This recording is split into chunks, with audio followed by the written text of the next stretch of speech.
ಹರೇ ಶ್ರೀನಿವಾಸ. ನಾವು ಇವತ್ತು ಉತ್ತರ ಭಾರತ ಯಾತ್ರೆಗೆ ಹೋಗ್ತಾ ಇದ್ದೀವಿ. ಬೆಂಗಳೂರಿಂದ ಜಯರಾಮಾಚಾರ್ ಅಂತಿಕೊಂಡು ರಘುತ್ತಮ್ ಟೂರ್ಸ್ ಅವರ ನೇತೃತ್ವದೊಳಗೆ ಕಾಶಿ, ಬದರಿ, ಗಯಾ, ಹರಿದ್ವಾರ ಹೀಗೆ ಉತ್ತರ ಭಾರತ ಯಾತ್ರೆಗೆ ಇವತ್ತಿನಿಂದ ನಾವು ಬಿಡ್ತಾ ಇದ್ದೀವಿ. ಮೊದಲು ತೊರವಿಲೆ ವಿಜಾಪುರ ಉತ್ತರಾದಿ ಮಠದಿಂದ ಅವರು ಬೆಂಗಳೂರು ಉತ್ತರಾದಿ ಮಠದಿಂದ ಅಲ್ಲೇ ನಿನ್ನೆ ಬಿಟ್ಟು ಇವತ್ತಿಲ್ಲೇ ವಿಜಾಪುರ ಉತ್ತರಾದಿ ಮಠಕ್ಕೆ ಬಂದಾರ. ಅದಕ್ಕೆ ಉತ್ತರಾದಿ ಮಠದಿಂದ ನಾವು ಇವತ್ತೆಲ್ಲರೂ ಕೂಡ ಉತ್ತರ ಭಾರತ ಯಾತ್ರೆಗೆ ಹೊರಡ್ತಾ ಇದ್ದೀವಿ. ಇವತ್ತು ಬೆಳಗ್ಗೆ ನಾವು ತೊರವಿ ನರಸಿಂಹದೇವ್ರ ದರ್ಶನ ಮಾಡ್ಕೊಂಡು ಬಂದು ಈಗ ಮುಂದೆ ಮತ್ತು ಪಂಢರಪುರಕ್ಕೆ ನಾವು ಪ್ರಯಾಣವನ್ನು ಮಾಡ್ತಾ ಇದ್ದೀವಿ. ಅದಕ್ಕೆ ತಮ್ಮೆಲ್ಲರ ಆಶೀರ್ವಾದ ನಮ್ಮ ಮೇಲೆ ಇರಲಿ ಅಂತ ನಾನು ಕೇಳ್ಕೊತಾ ಇದ್ದೀನಿ.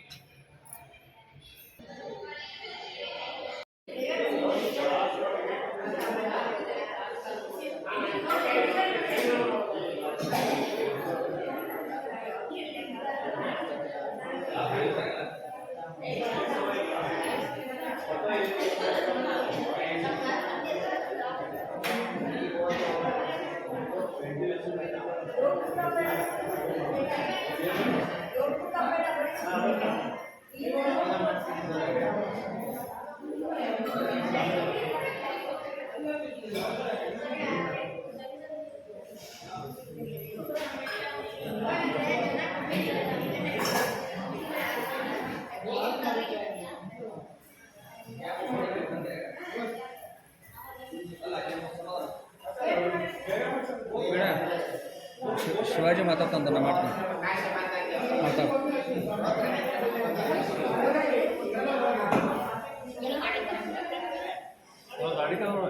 ಫೋನ್ ಬಿಡು ಬಿಡು ನಿಮಗೆಲ್ಲ ಮಾಡಿ ಬರಂಗಿಲ್ಲ.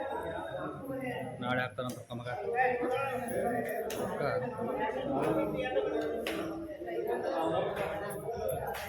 ಕೃಷ್ಣ ಮಠ ಅಂತಾರ. ಅಲ್ಲಿ ಪಂಢರಪುರದಾಗ ಅವ್ರು ಕೃಷ್ಣ ಮಠ ಅಂದ್ರೆ ಧಾಮ್ ಧಾಮ್ ಅಂತ ಮಾಡ್ತಾರೆ.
ಆದ್ದರಿಂದ ತಂದೆ ತಾಯಿ ಯಾರು ಇಲ್ಲದೆ ಇರತಕ್ಕಂತ ಒಂದು ಅವತಾರವನ್ನು ಮಾಡ್ತೀವಿ. ಯಾಕೆ ಸ್ತಂಭದಿಂದ ಹುಟ್ಟುವುದು. ಸ್ತಂಭಾದಿತ ಅಂತ ವಾದಿರಾಜರು ಹೇಳ್ತಾರೆ, ಸ್ತಂಭದಿಂದ ಅವತ ಯಾರು ತಂದೆ ಯಾರು ತಾಯಿ ಯಾರೂ ಇಲ್ಲ. ಅಂತಹ ನರಸಿಂಹ ಅವತಾರ ಸಾಕಷ್ಟು ನರಸಿಂಹ ದೇವರ ಚರಿತ್ರೆ ಇದೆ, ಹೇಳಬೇಕು, ಟೈಮ್ ಇಲ್ಲ. ಆದರೆ ಭಾಗವತವನ್ನ ಶುರು ಮಾಡಲೇಬೇಕು. ಇವತ್ತಿನ ದಿವಸ ನಾನು ಮೊದಲನೇ ದಿವಸ ಭಾಗವತ ಶುರು ಮಾಡುತ್ತೀನಿ, ಕೊನೆ ದಿವಸ ಭಾಗವತವನ್ನ ಮುಗಿಸ್ತೀನಿ. ಎಷ್ಟಾದ್ರೂ ಅಷ್ಟೇ ಅನ್ಯಾಯ ಅಂತ ನಮ್ಮ ಗುರುಗಳು ಹೇಳಿ. ಹೋಗ್ರಂಚು